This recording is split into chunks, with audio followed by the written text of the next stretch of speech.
Hola, soy Patrick Watson, desde la Casa Rolling Stone.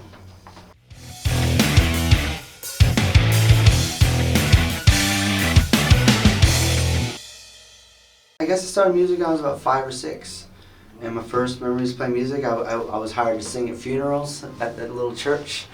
Like it was like a church of 25 people. It was like a little small town, so I guess I started music, singing in a choir, doing kind of those moments in people's lives. And then I started taking piano lessons, and I just would play music all the time as a kid, and maybe like stay up till like 4 o'clock in the morning, and 12 to 4 in the morning, just improvising songs since I was pretty young. So, I mean, that's kind of my first memories of starting music. And then after that, I just kept on going and going and going and going. Well, I kind of look for inspirations everywhere. It usually comes a lot from, I do like film a lot. I do like photos a lot. And music, I'm just a little bit more picky when it comes to music, and maybe I'll find like 4 or 5 things that I really find every year or 2 years that really stick with me, that I can really take something from. From film, like early on, I was like really inspired by David Lynch and a lot of surrealist kind of films, science fiction and stuff like that. And as I got older, I started like horror movies again. I really like horror movies. Music, it kind of goes everywhere, like from like folk singers like some like Nick Drake to like, you know, more modern stuff like Radiohead, or it can go. There was obviously some Pink Floyd when I was a kid. There's a lot of classical music like Debussy. I mean, a lot of the way I orchestrate or how I pick my arrangements comes from Debussy, mostly, more than anything else. And it's more an idea than anything else. It's just, he kind of made all these interesting colors and sounds, and the way he did it was by thinking about imitating things that he was seeing around him, and not trying to do it thinking about music, but thinking about it doing through telling a story. And it seems that when you do that, you kind of come up with way crazier sounds, but they sound like a melody instead of just noise. So I guess he would be a huge inspiration. The last record, I was like listening to a lot of different things.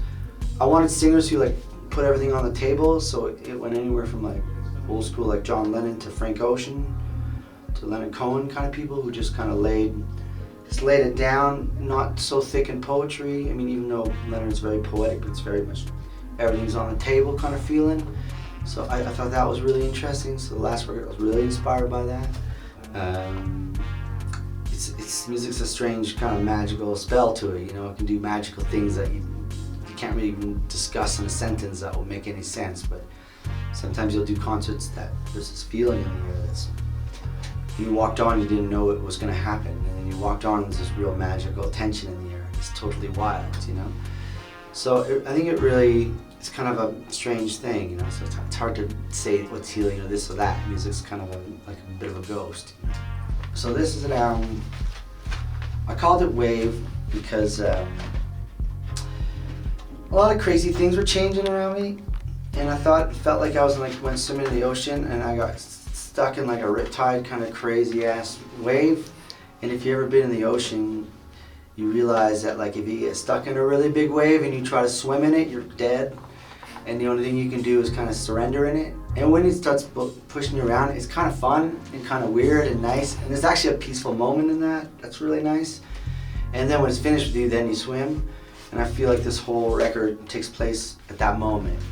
When you're like in a big wave, you're like, well, there's not much I can do except for just let it push me around and stuff, and then I'll swim later. So I feel that's why I called it The Wave.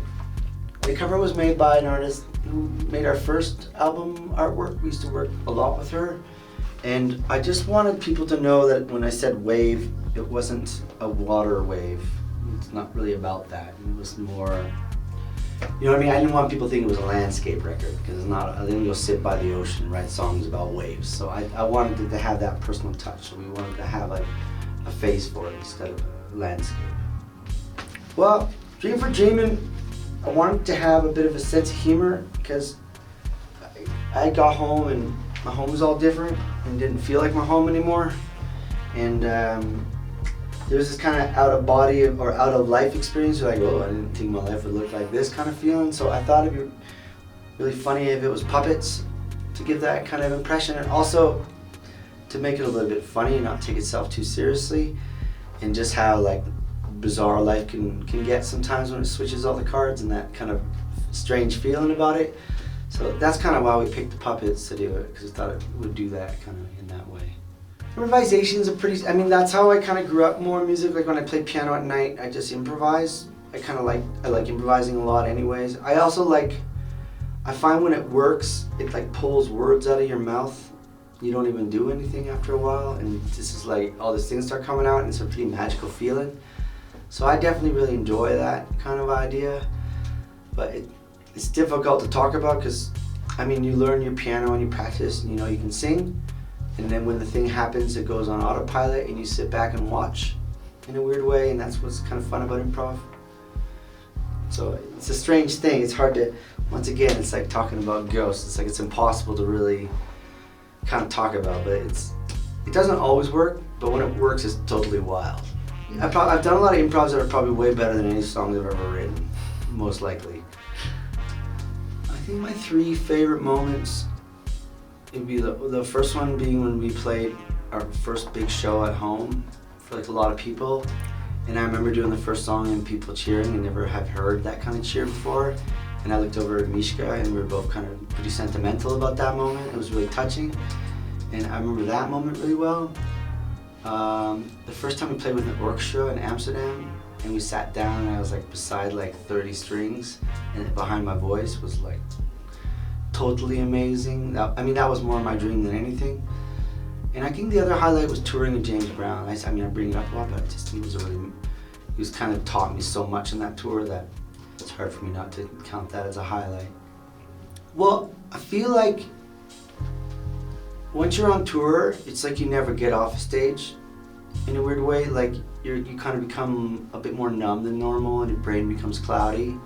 And then your whole brain saves all the energy it has for when it goes back on stage, and it just turns on again.